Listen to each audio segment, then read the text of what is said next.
বাংলাদেশ সরকারের ইপিআই কর্মসূচির আওতায় আগামী 12 অক্টোবর থেকে টাইফয়েড জ্বর প্রতিরোধে ঢাকা উত্তর সিটি কর্পোরেশনের 10টি জোনে বা 10টি অঞ্চলে 12 অক্টোবর থেকে 2025 থেকে 13 নভেম্বর 2025 পর্যন্ত মাসব্যাপী টাইফয়েড টিকাদান কর্মসূচির একটি প্রোগ্রাম হাতে নেওয়া হয়েছে।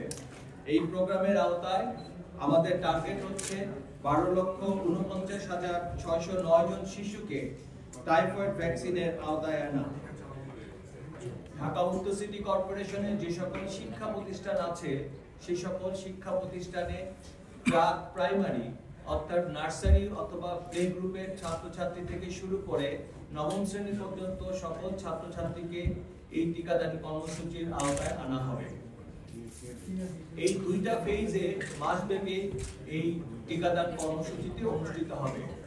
এখানে একটা মাত্র ডোজ দেওয়া হবে এবং এই একটি ডোজে তাকে টাইফয়েড জ্বরের এগেইনস্টে প্রতিরোধ ক্ষমতা গড়ে তোলা হবে। বাংলাদেশ সরকার একটি সিদ্ধান্ত নিয়েছে যে ভ্যাকসিনেশনের মাধ্যমে টাইফয়েড প্রতিরোধ। এই ভ্যাকসিন যেটা আমাদের বাংলাদেশে এখন দেওয়া হচ্ছে সেটা WHO কর্তৃক অ্যাপ্রুভ এবং পৃথিবীর বিভিন্ন দেশে এই কার্যক্রম চালিত হচ্ছে। এই টাইফয়েডের ভ্যাকসিনটা নিরাপদ এবং কার্যকর।